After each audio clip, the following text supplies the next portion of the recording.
morning everyone. Our today's topic is Faraday's law of electrolysis. So there are two laws of Faraday's which were given by the Faraday scientist. So the first law is, it indicates that according to this law, amount of substance deposited or liberated at any electrode is directly proportional to the quantity of charge passed through the electrode. So suppose we are indicating the amount of substance deposited or liberated by denoted by W, and the quantity of charge pass, it is denoted by Q. So according to this law, we got the statement W is directly proportional to Q. As we all know that how to calculate the Q can be calculated by using the formula NF, or we can calculate the formula by using I into T, where I is the current and T is the time, but time must be taken in second. So in place of Q, if we are putting I into T, so we get the term W is directly proportional to I into T. Here, if we remove the sign of proportionality, then we always give a constant that I have written there Z, that was given by Faraday's. So that can be written W is equals to ZIT. Here W is the mass of substance deposited or liberated at any electrode. I is the current, T is the time. Here Z is the electrochemical equivalent. Here the question arises how the Z is to be calculated. So now here I am telling to you, Z is equals to atomic mass upon NF. NF, it is the another way to calculate the charge, okay, which I have taught in the previous topic. So Z is equals to atomic mass upon NF. So that the formula that becomes, if we are putting atomic mass upon NF in place of Z, so we get a formula W is equals to molar mass or atomic mass upon NF into I into T, where N are the number of electron, F is the Faraday constant, and its value is to be 96500 Coulomb. I hope you got it. Now let's come on the second law of Faraday's. When same quantity of charge is passed through the solution of different electrolytes connected in series, the mass of substance deposited or liberated at any electrode is directly proportional to equivalent mass of the element. So here the statement I have written, according to the statement, the formula which we have to understand, this is W1 upon W2 is equals to E1 upon E2. So here let us understand in detail with the help of figure. So now here I have made two different containers and I have taken two different electrodes. In the first container I have taken the first electrode copper, and in the second container the second electrode silver. When they both are dipped in their different electrolytic solution, copper is dipped in copper sulfate, silver is dipped in silver nitrate, and they both are connected with the inverted U-tube, but they both are connected in series. That we must have to remember, because in the statement I have told they both are connected in series.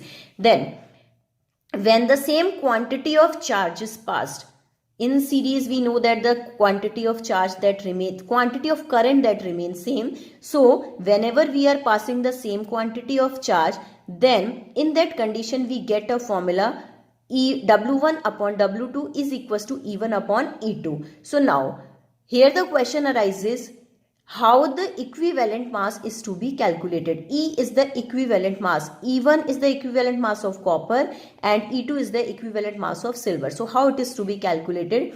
Atomic mass upon charge on the ion.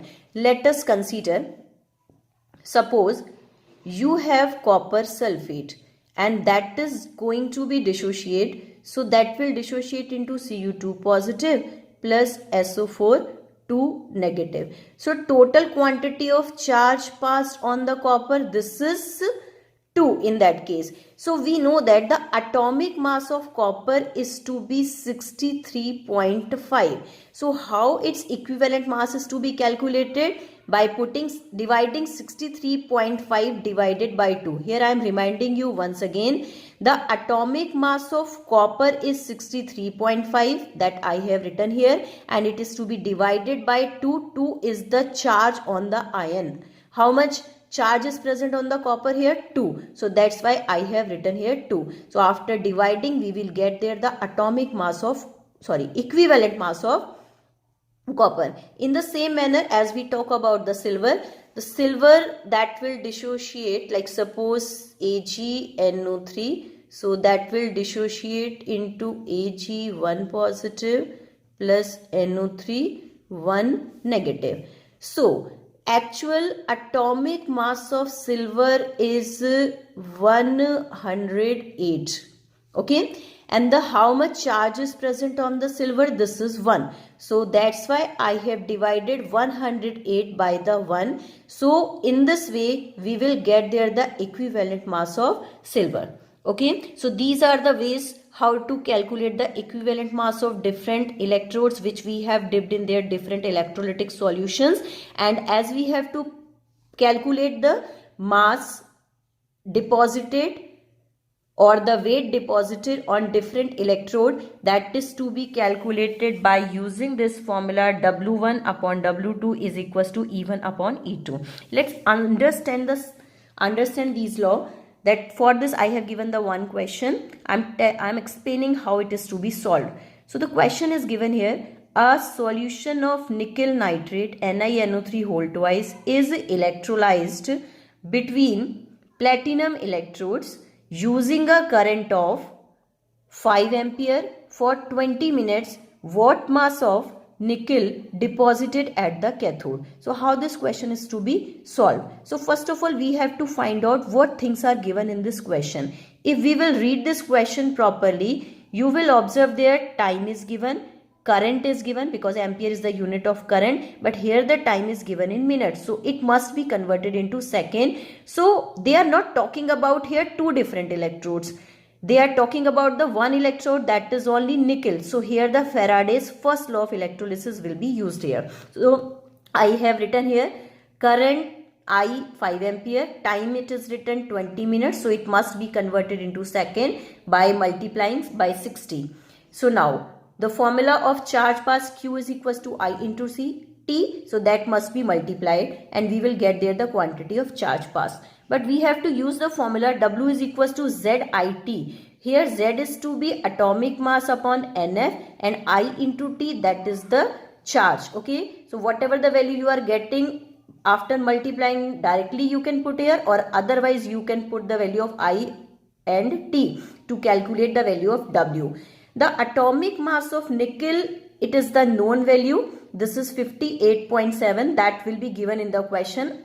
Okay, and if we observe there the quantity of charge pass, so number of ions present on nickel, so that I have shown by dissociating this equation. So if you will see there NiNO3 whole twice, it will dissociate into Ni2 positive plus 2NO3 1 negative. So number of ions presented, this is 2. So that the in place of N, that 2 is to be written and the value of Faraday constant is to be written. After putting all these values in this formula, we will get the answer.